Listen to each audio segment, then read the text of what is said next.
এই এই এই কি এনেছিস তুই? পচা কাঁঠাল। তুই রাস্তায় বসে ইয়াও ইয়াও করে কান্না করছিলি তো। ও মা, তবে কি ভাই যা বলছে সব সত্যি?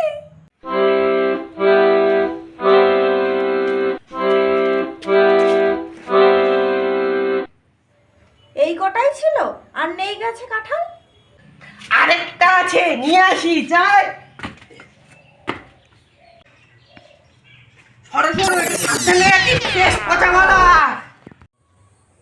এই এই এই কি এনেছিস তুই? পচা কাঁঠাল বয়ে নিয়ে এসেছিস, যা ফেল। এটা আমাদের বাড়ির অস্বাভাবিক মানুষটার জন্য, মানে তোর জন্য। ফালতু ছেলে একটা, আমি অস্বাভাবিক? তোর স্বাভাবিক হওয়াটাই অস্বাভাবিক হওয়ার লক্ষণ। ছোটবেলা থেকে তুই আমাকে কখনো বলিসনি মা বাপি আমাকে ডাস্টবিন থেকে কুড়িয়ে পেয়েছে। দিদি হিসেবে এটা কিন্তু তোর বলা উচিত ছিল, কিন্তু তুই কখনো বলিসনি। তার মানে তুই অস্বাভাবিক মানুষ। কি রে, কি বলছে ও? দিমাগ কা সন্তুলন বিগড়েছে। তাই না? অন্যের দিদিরা তাদের ভাইকে তুলে ভাগ থেকে বেশি খেতে দেয়, আর তুই আমার থেকে সব কেড়ে মুড়ে খাস, আবার দয়া মায়াহীন ভাবে আমাকে ঢিপ ঢিপ করে মারিস তুই। আমার মাঝে মাঝে মনে হয় তুই কি সত্যি আমার নিজের দিদি? কথার মাঝে হাইফেন দেওয়ার দরকার নেই, পুরোটা বল। আমিও তো বুঝি তোর এই ইঁদুর ছানার মতো অল্প খিলু বিশিষ্ট মাথায় কি কি চিন্তা ভাবনা আসে। মানে হতে পারে তুই ছোটবেলায় একটু গুবলু গাবলু দেখতেছিলি, সেই জন্য মা বাপি তোর গোলাপ গাল আর মোটা চেহারায় মায়ায় পড়ে গিয়েছিল। তুই রাস্তায় বসে ইয়াও ইয়াও করে কান্না করছিলি তো, সেই জন্য মা বাপি কোলে করে নিয়ে এসে সোজা আমার দিদি বানিয়ে দিয়েছে।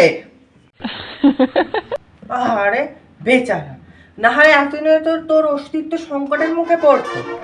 ঠিক এই কথা ভেবেই তো আমি আমার খাবার থেকে তোকে কেড়ে খেতে দিই, না হয় তুই জীবনে নিতে পারতি।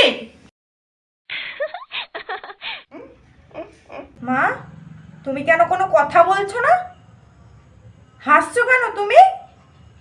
মা, তুমি ওকে বলে দাও তো ছোটবেলায় কেমন দেখতে ছিল। তখন তো ছোট ছিল, মনে হতো নড়াচড়া করা সাদা ছোট পুটলির মতো। ও মা, তবে কি ভাই যা বলছে সব সত্যি? হ্যাঁ, আমি হাসছিলাম ওর কথা শুনে, আর তুই সেটা বিশ্বাসও করে নিলি। ও, তাহলে সব সত্যি নয়।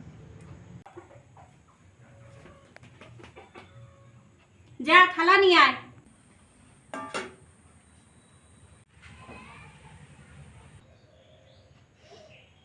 এ বাবা, পচে গেছে। ভাদ্র মাসে কাঁঠাল খাওয়ার উপযুক্ত থাকে?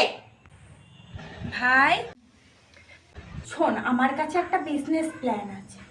মানে একটা কাঁঠাল তো মা ভেঙে ফেলেছে, ওটার তো আর কিছু করাও যাবে না, ওটা কিছু হবেও না, ওটা ফেলেই দিতে হবে।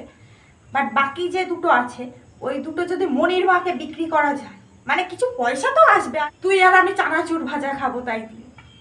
এবার মনে হচ্ছে তুই আমার দিদি। আর আমার মনে হচ্ছে তোর বুদ্ধি এই ভাদ্র মাসের পচা কাঁঠালগুলোর মতো, কোনোদিন পাকবে না, সরাসরি পচে যাবে। হ্যালো গাইস, তোমাদের যদি ভিডিওটা ভালো লেগে থাকে তাহলে লাইক করো, কমেন্ট করো আর বেশি বেশি করে শেয়ার করো। আর চ্যানেলটা সাবস্ক্রাইব করে আমাদের পাশে থেকো।